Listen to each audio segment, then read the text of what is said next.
Though this is the fourth year of Senior Spotlight, the class of 2020 will feature a series of firsts. While every senior we've ever featured has been unique and memorable in his or her own ways, the word prodigy hasn't come up in a Senior Spotlight script. Yet there is no more apt a descriptor for this student. In this episode of Senior Spotlight, we travel to Washington High School, where one senior's incredible talent is making a worldwide impression, but it's his nature that's making him unforgettable. In April of 2018, the Thelonious Monk Institute of Jazz and the National Peer-to-Peer All-Star Jazz Sextet came to Sioux Falls to perform at and put on workshops with our high schools. K-Learn TV recorded this session at Roosevelt.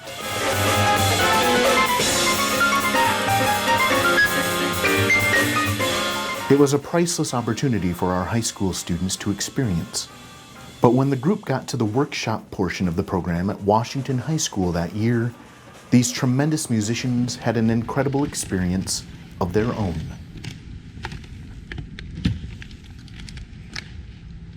It sounded something like this.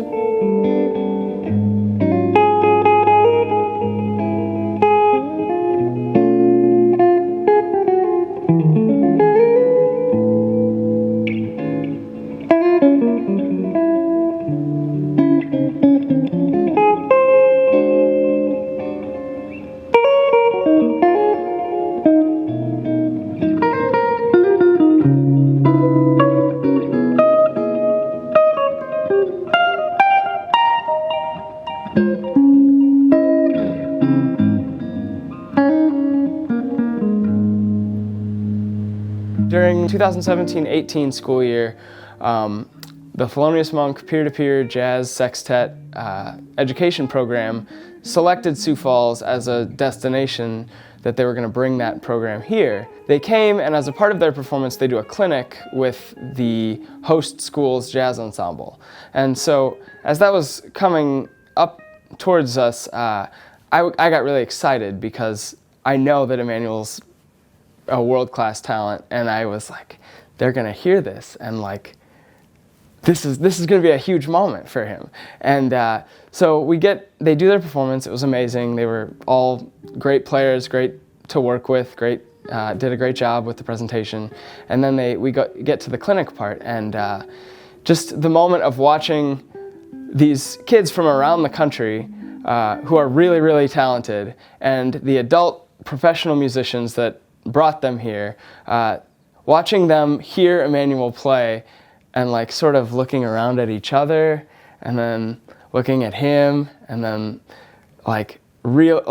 sort of having a moment of realization like, wow, this kid is really doing something, it was something I'll never forget. And it was just a really cool moment. And it was through basically that clinic exposure that Emmanuel was even given the opportunity to audition. That peer-to-peer jazz education sextet is typically an opportunity reserved only for students who are a part of a performing arts high school, and so it wouldn't traditionally be open to someone like Emmanuel who goes to just public high school, but they heard him play and they were like, man, this kid needs to do this. And so they allowed him to audition for it, and then he was selected for the 2018-19 school year, which was an unbelievable opportunity for him. He traveled with the group to Tulsa and Oklahoma City and had a great time, met a lot of great kids, and had the opportunity to talk about jazz and demonstrate jazz to high schoolers down in Oklahoma. So you're a part of a combo of high-level playing student jazz musicians, and on top of that, you are put in front of a jazz master, and for my year, it was Steve Wilson, a saxophonist from New York, and he's done hundreds of session work on top of just building his career off of incredible playing and musicality. And we had a singer with us named Lisa Henry, and we toured through the schools in Oklahoma and for a week, and we played and did master classes for the students in Oklahoma, and yeah, and we finished off with playing at a jazz club, and it was a really wonderful experience, professional level playing and music to memorize, and it was just really fun. That opportunity, his junior year of high school, turned out to be just the first incredible trip his talent would take him on.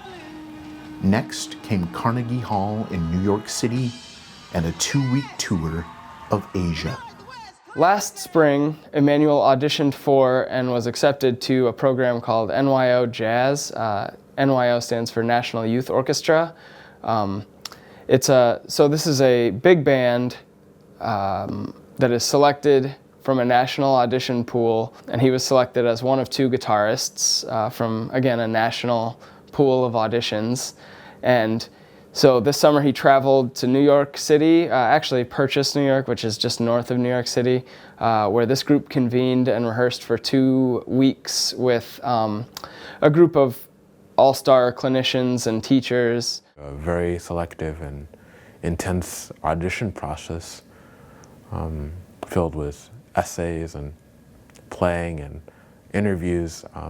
So you and 23 other high school jazz musicians go to New York for 2 weeks and rehearse with really top professional musicians like Dan Wilson, Shami Royston, Wycliffe Gordon, Matthew Stevens, and you go rehearse in New York for 2 weeks and you sightsee and you get to know the ensemble as people too, just by being around them 24/7 and 10-hour rehearsal days, and it's really fun since you're playing at such a high level and everyone just loves each other. But then after the 2 weeks in New York rehearsing, we perform at Carnegie Hall, and we were on tour. Then we begin our tour with a trumpet player named Sean Jones and the Grammy Award-winning singer Kurt Elling, and we toured Asia for another 2 weeks.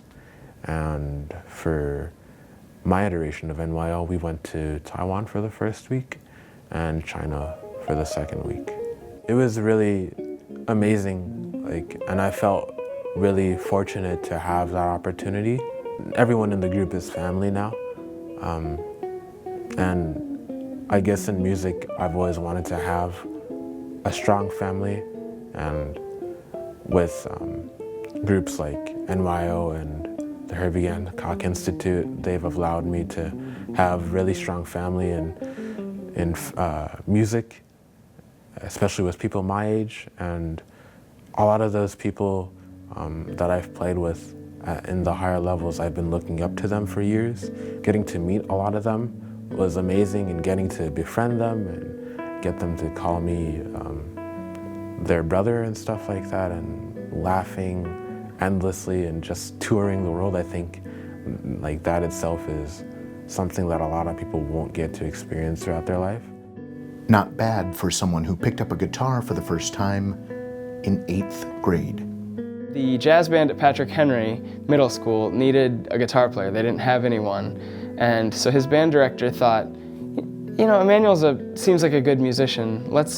Maybe I'll ask him to do it. And so they gave him a guitar that the school owned, and they gave him the audition music. And he talks about going home the night before the audition and looking up stuff on YouTube and trying to figure it out.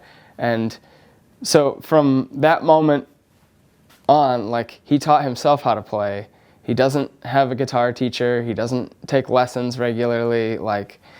It's all just his desire and his ears and his talent, and it's remarkable. So he started playing in 8th grade. So yeah, this would be maybe the 5th year that he's a guitarist. Emmanuel's humility is readily apparent, and you'll soon see much more of it. His gratitude is just as strong. The day before jazz band auditions, I went up to my former middle school director, Mr. Szymanski, and I asked for the guitar music. And I had an acoustic guitar, but I never really picked it up and learned it. So I got the guitar music and I learned whatever was on the audition for the guitar for jazz band, and I stayed up all night, but it felt good, and I played it awfully, but he let me into the jazz band, which I'm forever grateful for, because without that I probably wouldn't have continued to play. He obviously chose to continue. Today, he fills his hours with ensembles at Washington, which include playing in the band for the show choir. And Emmanuel is a member of the marching band. He's the drum major, or one of our drum majors, which is sort of the people that direct the marching band. This is his second year as the drum major. He's also a guitarist in Jazz 1, which he has been for all 4 of his years at Washington. He plays tuba in symphonic band, which is, this is his second year as a symphonic band member. He is a member of Jazz Combo. Drum majors Emmanuel Michael, Adam Clancy, and Cassandra Fox. Is your band ready?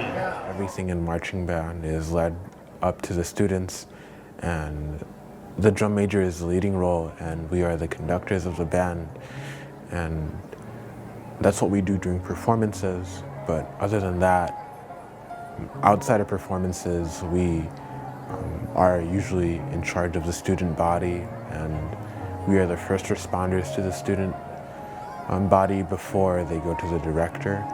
And other than being an example of how to be a good person, or at least trying to, it's really looked upon you to make sure that the morale of the band is up, because it's very easy for students to get down with schoolwork and their personal life and just social life with each other.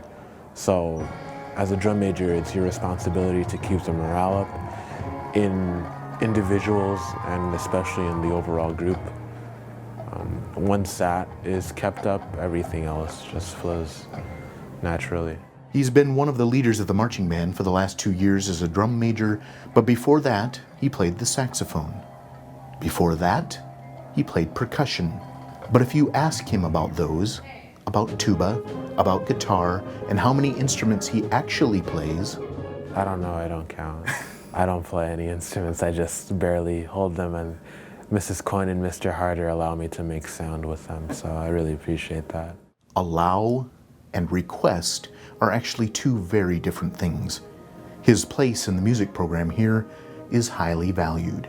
Aside from being a wonderful guitarist and tuba player, he has an extraordinary sense of musicality, I guess you maybe would say. He's a very sensitive member of the ensemble. He's always listening and taking direction and helping the people around him to be better, and he's just very attentive to the task of music making, which as a teacher, that's the ideal. That's what you want out of every member of your ensemble, is to be that attentive and that focused on making the ensemble better. It's hard to tell, where it comes from or what his particular gift is, but I think it's his ears. Honestly, he hears music in such a way that, it's it's on another level than you or I hear music. Like he can hear and understand music and relate it to his hands and his guitar, just like as seamlessly as anyone that I know or that I've been around before. Yeah, it elevates everyone else around him. It's not necessarily that they're trying to live up to his example or that they're hoping to keep up with him, but he's just such a positive force and such a driven and focused member of the group that it affects the attitude and the feeling in the rehearsal of those groups, where everyone else is more focused because they know that he's going to be focused and he's going to be working to get better, so they feel like that's what they need to be doing as well. And unsurprisingly, it's not just in the music department. Emmanuel will have completed several advanced placement courses by the time he graduates in the spring, but again, it's not something he really keeps track of. He's not taking them for the college credits. I just take AP classes, just not only is it a good way to test yourself and push yourself in a really advanced way, but it's just another way to widen your perspective on things. Usually in AP classes, they go really in depth with whatever they might be talking about. And throughout my high school career, I've taken multiple social studies AP classes, and that's really helped me with having an overall sense of what's going on in the world and how to view the world. And if you have an understanding and perspective of history and just how people function and how they have functioned in different societies and stuff like that, I feel like you can grow as a person and see the truth rather than maybe a biased side or two sides. And the truth is, whether you've known him for his entire high school career or just for a few weeks in your AP Government and Politics class, he's someone everyone wants to be around. He is a very conscientious student who really works hard. He is very attentive to what we're doing in class. He loves to participate and talk about his ideas and everything in government. So really just an enjoyable kid to have in class. For other students, I think Emmanuel is really a kid who encourages other kids and brings them into the fold and into the discussion and really just kind of helps keep everybody moving. It helps that Sioux Falls School District schools like Washington highly encourage students to challenge themselves with AP courses and especially to get involved in activities throughout their career. I think the kids that are more involved actually end up doing a lot better in everything. So a kid who is so heavily involved, it learns a lot of skills in time management and everything else. And I think the school definitely supports those kids that want to be involved. And we encourage it from the time they're freshmen all the way to the time they're seniors. We want kids to be involved because we know that a kid who's involved generally does better in everything that they do. But there's no denying the something special the band program at Washington is getting to be a part of while Emmanuel is here. Naturally, he doesn't see it like that. The program here at Washington is the absolute best program for me because it allowed me to do all these groups, and a lot of it interfered with conflicting schedules of groups and ensembles. I wasn't here at Washington, but Mrs. Coyne and Mr. Harder, worked with me on that, and they let whatever groups that I auditioned for and made, happen. The student body here is really, really good, and it's only getting exponentially better, and it's something that I'm very happy to see.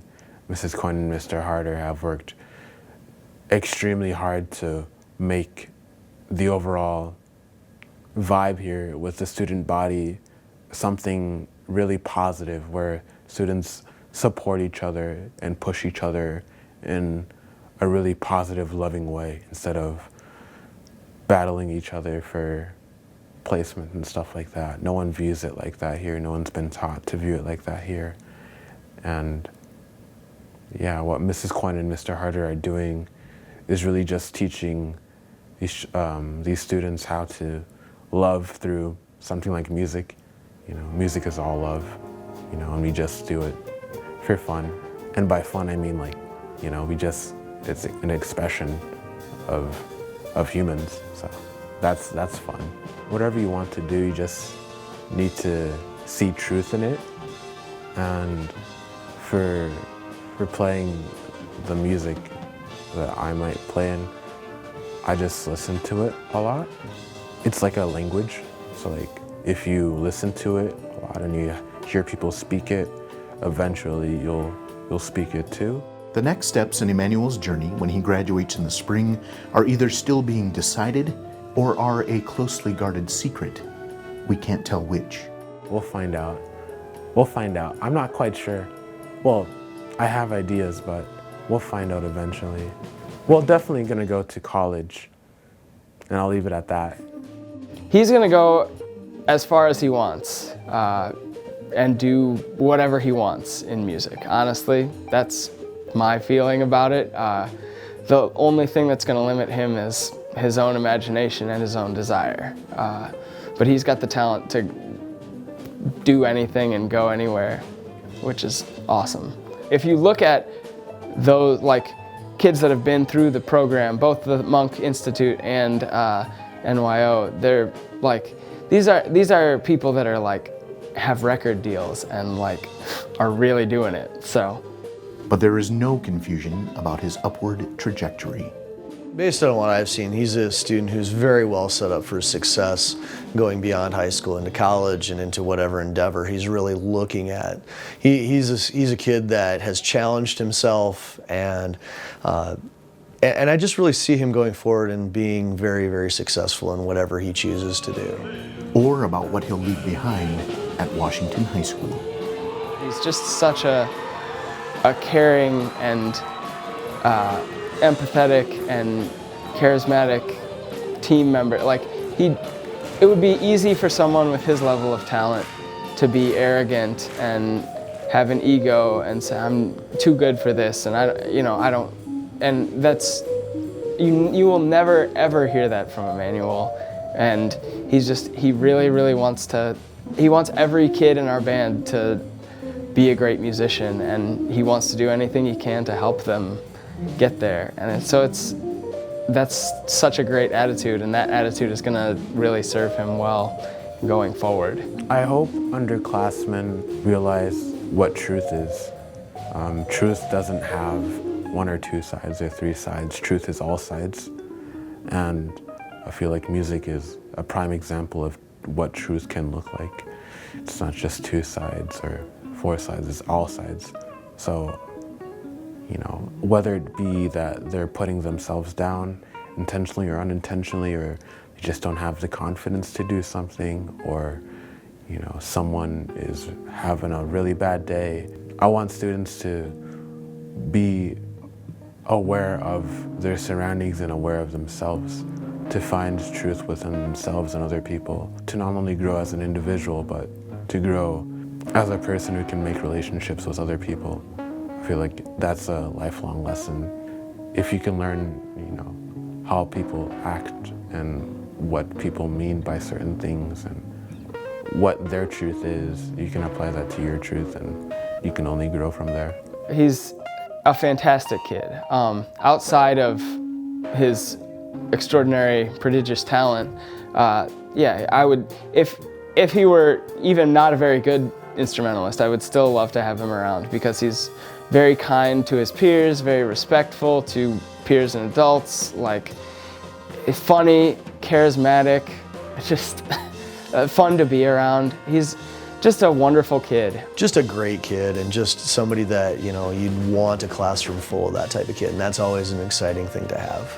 The legacy that he's gonna leave here will be less defined by his amazing talent and guitar playing, and more defined by what he was able to do for the culture and the climate of our band program, and the individual work that he did with students, as opposed to the quality of his playing.